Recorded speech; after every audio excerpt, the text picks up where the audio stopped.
नमस्कार, मधुराज रेसिपी मराठीमध्ये तुम्हा सर्वांचं खूप खूप खूप मनापासून स्वागत. पावसाळा चालू झाला आहे, मस्त पावसाचं वातावरण आहे. भजी, पाव, चमचमीत तळं असं भरपूर खायची इच्छा होते. आणि या सगळ्याच्या रेसिपीज ऑलरेडी मी पोस्ट केल्यात. लिंक खाली डिस्क्रिप्शन बॉक्समध्ये देते. बटाट्या भजीची रेसिपी आहे, कांदा भजीचे 2 व्हर्जन आहेत, पालक भजीची रेसिपी आहे, वडा आहे, बटाटा वडा म्हणजे वडापाव, वडा सांबार, मेदू वडा. तर सगळ्या रेसिपीज आहेत, मान्सून स्पेशल रेसिपीज आहेत. लिंक खाली आहे, नक्की चेक करा. आणि सबस्क्राईब केलं नसेल तर सबस्क्राईब करा. आणि त्याचबरोबर रेसिपी आवडल्या तर लाईक करा, कमेंट करा आणि लिंक कॉपी करून मित्रमैत्रिणींबरोबर शेअर करा. रेसिपीकडे तळं तळं तळं खाऊन कंटाळा आला असेल आणि काहीतरी झटपट झालं पाहिजे, बाहेर पाऊस पडतोय, गॅस पेटवायचं नाही आहे बेसिकली, आणि खराबही नाही झालं पाहिजे सगळं.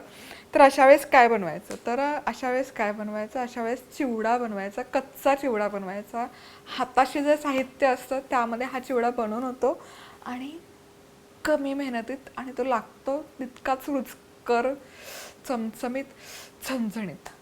माझ्या तोंडाला पाणी सुटलं, तुम्ही नक्की बनवून बघा. तर कसा करायचा, सगळ्यात आधी 1 कप पातळ पोहे घ्यायचे आणि पातळ पोहे हलकेसे भाजून घ्यायचे. पोहे नसतील वापरायचे, स्किप करू शकता, नाही वापरले तरी चालेल. पण पावसाळ्याच्या दिवसात काय होतं, पोहे थोडेसे मऊ पडतात किंवा दाताखाली चिकटू शकतात, म्हणून मग मी ते हलकेसे गॅसवर भाजून घेते. गॅसवर नसतील भाजायचे तर मायक्रोवेव्ह करू शकता, 1 ते 2 मिनटात मस्त कुरकुरीत मायक्रोवेव्ह होतात. पाऊस नसेल, ऊन असेल, 1-2 दिवस उन्हात ठेवा, काही करू शकता या 3 पैकी 1. आता एका ताटामध्ये, मोठ्या ताटामध्ये किंवा परातमध्ये 4 कप मुरमुरे घ्यायचे. साधे भेळीसाठी जे मुरमुरे वापरतो ते घ्यायचे. त्यामध्ये हे पोहे घालायचे, भाजलेले पोहे. मध्ये थोडंसं एक गॅप करायचा, सांगते का करायचं ते. आता यामध्ये बारीक चिरलेला कांदा घालायचा, बारीक चिरलेलं टोमॅटो घालायचं. कांदा घातल्यानंतर कच्चे शेंगदाणे, कच्चा चिवडा आहे त्यामुळे सगळे जिन्नस कच्चे शेंगदाणे तुम्हाला हवं तर तुम्ही भाजलेले आणून ते घालू शकता, किंवा जे तिखटाचे शेंगदाणे असतात ते पण भारी लागतात या कच्चा चिवड्यामध्ये. तोंडाला पाणी सुटले, येस माझ्या, तुमच्याही सुटेल. प्रिय मित्र आणि मैत्रिणींनो, मधुराज रेसिपी आवडतात ना, मग चॅनल सबस्क्राईब करा आणि बेल आयकॉनवरही क्लिक करा. खूप खूप धन्यवाद आणि शुभेच्छा. आता बारीक चिरलेली कोथिंबीर घाला. आणि जे मध्यभागी आपण जे थोडंसं विहीर किंवा खड्डा करून घेतला आहे त्यामध्ये कांदा लसूण मसाला घालायचा. 1 चमचाभर मधुराज रेसिपीचा कांदा लसूण मसाला आणि लाल तिखट वापरलं पाहिजे असं अजिबात नाही आहे. कांदा लसूण मसाल्याची रेसिपी मी शेअर केली, घरी बनवलेला वापरू शकता अगदी आरामात. लाल तिखट घालते, रंग छान येतो म्हणून बेडगी मिरची. आणि त्याचबरोबर चिवडा असा म्हणजे झटकत नाही किंवा तो पचायला हलका जातो, दुसऱ्या दिवशी त्रास होणार नाही, पण रंग छान येतो म्हणून मग बेडगी मिरची वापरली आहे. मधुराज रेसिपी मसाले कॉन्टेस्टमध्ये भाग घेण्यासाठी मसाले अमेझॉनवरून ऑर्डर करा.